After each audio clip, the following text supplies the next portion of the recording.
My name's Ismael Murillo. I'm a solutions architect, a part of the QuickSight team out here in Tempe, Arizona. And today we covered introductions. Next, we're going to discuss dashboard Q&A. And then we'll move on to the QA experience in Amazon QuickSight.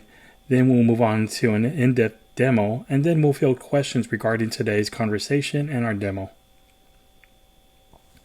So what we're going to talk about right now is the dashboard Q&A. We're going to talk about the latest large language models powering the Q model. The next evolution of Q in QuickSight is here with the release of our version 3 model. Advanced large language models are now seamlessly integrated, delivering improved accuracy and addressing many previously unanswerable questions. Users can now ask questions in more natural language without needing to rephrase them in a structured or SQL-like format. We offer better language understanding. With our new version 3 Q&A is designed to interpret naturally phrased questions with greater precision. For example, it can understand a query like list of seniors with an almost perfect score in data visualization and map the phrase almost perfect score to a range such as average test score between 90 and 100. There's less resilience on topic metadata. With improved language understanding, version 3 of Q&A reduces the effort required by authors to fine-tune topics. For example, in the past, an author might have needed to include a calculated field to convert duration of adverse event hours from hours into minutes for readers to ask a question like, how many patients had adverse events for the last 120 minutes? Now with the new version 3, it can automatically interpret the semantic information to map 120 minutes to duration adverse events per hours is more than 2. We also offer real-world knowledge. Q understands concepts that don't necessarily need to be explicitly defined in your data. While the underlying data values must exist, categorization is not always needed. One such example is if you ask Q, what is the market share for recurring Chase transactions since Black Friday? Q is going to automatically map Black Friday to November 24, 2023 and recognize that market share refers to the percent of total transaction amount in the dataset. Next, with the new dashboard Q&A, we have one-click enablement. With one-click enablement, authors can enable Q&A directly from the dashboard. There's no need to create a separate topic in QuickSight. It's a simple activation process and then allows us to increase the data scope. With increased data scope, it uses data values rendered on the dashboard, enables querying different slices of visualized data, and increases user-friendly querying. Users can now ask questions about dashboard data. There's no need to know the exact field or value names. It creates an amount of flexibility that wasn't available before. We offer flexible data exploration. One example, you could query year-over-year change from month to month on a KPI, and with natural language processing, users can reference fields and values on the dashboard. Questions interpreted based on visible dashboard data as well. And that's done through natural language processing. Next, we also have author control. With author control, we can choose specific data sets for Q&A functionality. We can ensure relevance of answers to end users as well. If you want to enable the Q dashboard experience on a dashboard, you want to go ahead and open the QuickSight console. You open the analysis that the dashboard is in, and you want to publish with the Q&A enabled. Next, you want to choose Publish. When you choose Publish, you're going to identify which data sets you want to allow in for this Q&A experience and check Allow Data in the checkbox. Optionally, you can manage Q&A to choose which data sets you want to include in the dashboard Q&A experience. By default, all data sets that are used by the dashboard are included. And finally, you want to go ahead and choose Apply Changes and then choose Publish Dashboard. It should be noted after you publish the dashboard within the dashboard QA experience enabled, users can ask questions about their data with the Ask Question about this dashboard at the very top of the dashboard. QuickSight allows any user to ask questions on the dashboard that have the dashboard Q&A experience enabled. However, dashboard Q&A is a feature of Amazon Q and therefore is going to incur associated enablement fees. Admins can disable this feature at the account level at any time, and use the following procedure to disable the dashboard Q&A across an entire account. Now, if you want to disable the Q&A experience, use the following procedures to disable it. You're going to disable the dashboard Q&A from the QuickSight account. You'll want to start off by opening the QuickSight console. You're going to choose the user icon in the top right-hand corner and choose Manage QuickSight. Next, you're going to choose Security and Permissions. Then you'll navigate to Amazon Q section and choose Manage. Finally, you're going to toggle Manage Dashboard QA on and off. And when you toggle the Manage Dashboard Q&A off, Dashboard Q&A is removed from any dashboards that have this feature enabled.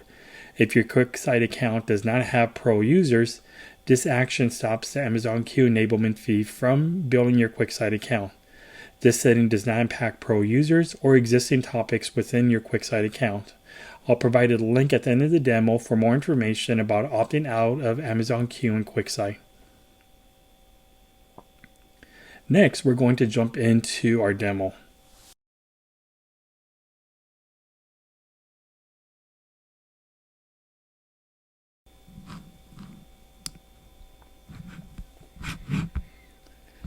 Welcome back, everyone.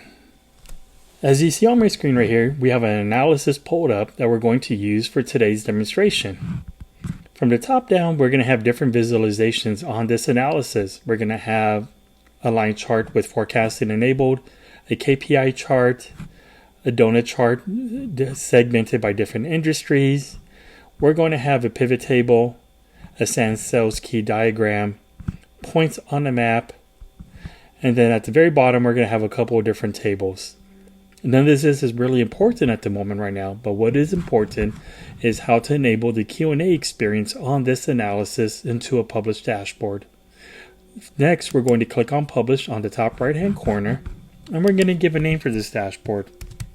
We're going to name it Test 123, and I'm going to click Allow Data Q&A. Now, whatever data sets are linked to this analysis will be published with the dashboard. For this example, we only have one data set attached to it. I'm going ahead and click on Publish Dashboard. Now that our dashboard is published, you can see not much has changed. We have a fully published dashboard with the Q&A experience enabled. At the very top, I'm going to click Ask a Question about this dashboard. It's going to open a new window for us on the right-hand side of the window pane. And then it's going to have an ask bar for us to type in our question right here. The first question I'm going to ask against this dashboard using natural language is, which industry had the highest sales? I'm going to go ahead and click on Ask. And using Generated BI, Q is going to analyze our question and generate a series of responses for us. And the far left-hand side right here, when the question is done being answered, you're going to have a high-level summary, very similar to an executive summary that's spun up. This is called an AI-generated narrative. And next, throughout this experience, you're going to notice that the visuals consist of a center visual that directly answers a question. There's going to be supporting visuals on the right that provide context, relevant KPIs, and a details table at the very bottom. And you also notice there's going to be a Did You Mean section right here. And while there are multiple interpreters to our question and how they can be interpreted, Amazon Q will display a list of alternate questions that you can select to align with our intended question that we asked using natural language. Now, we can see that in this use case right here, that finance had the highest number of sales. Now, if you want to dive further into this, and I want to understand a little bit more and gain some more domain knowledge inside of this dashboard, I can ask a follow-up question. And I want to ask, what products cause finance to have the highest number of sales? So I'll go ahead and click on Ask. And again, using Generated BI and natural language, Q will analyze my question and generate an AI-generated narrative, a series of visuals, and also provide a Did You Mean section right below that AI-generated narrative. Will provide multiple different interpretations to our question to help us better understand what's going on here. And much like before, we're going to have that AI-generated narrative summary right here. And it's going to say for the finance industry, the total sales across all products amounted to 474,000, and there are 14 unique products sold in this industry. And the top selling product was Contact Matcher, as we can see right here. So we can see the center visual directly answered our question. We can see the unique number of products referenced in this AI generated narrative and the total sales for the industry of finance. And we have that table at the bottom. And then we have different interpretations for our question right below that AI generative narrative as well. Now, let's say what month was Contact Matcher the highest selling. So let's say I want to dive deep into this question a little bit more. And I'm going to do that right there. Much like before in our two first experiences demonstrated, Q is going to use generated BI, analyzing natural language and its large language models to determine and create an appropriate response for us. So we can see this total sales by month, and we can see our narrative right here generated for us. And we can see for the product Contact Matcher, the month with the highest total sales is December 2022. So this is important to know. Let's say I wanted to see a quarter over quarter performance for Contact Matcher.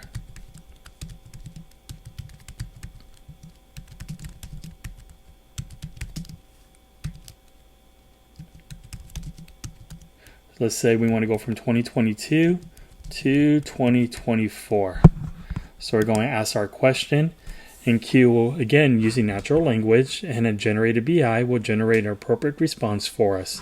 It will go ahead and, again, generate an AI-generated narrative, a series of visuals, and provide different interpretations for our question we just asked.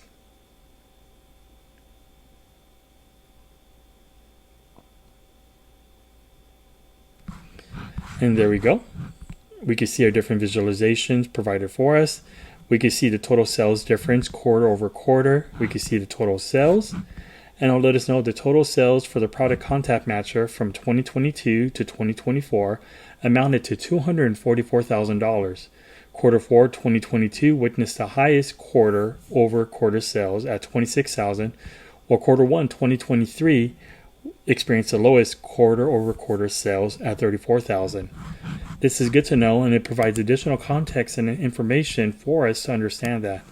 Now let's ask one more final question. Let's go ahead and aggregate profit margin and total sales by industry. I'll go ahead and ask that question. Q again once more using generated BI into large language models with the natural language query. We'll go ahead and analyze the dashboard and the data set attached to it and generate a series of visuals and an AI generated narrative as it did before, as well as different interpretations for our questions right here in the left hand side. And then we can see across 10 distinct industries, the aggregate profit margin stands at 0.12. The total sales generated by these industries amount to $2,297,000. It is worth noting there are 295 unique sale figures recorded. And we can see the aggregate profit margin and total sales by industry right here. Let's say this is where we end our experience with the Q&A process on this dashboard. I could go ahead and click on Manage QuickSight, and let's say I want to go ahead and disable the Q&A portion or the experience of this dashboard. I'll click on Security and Permissions. I'll scroll all the way down to Amazon Q. I'll click on Manage. And I'll go ahead and click the dashboard Q&A piece right there to toggle that switch off, so I don't incur any more enablement fees or anything like that. We went ahead and disabled the Q&A experience on this dashboard.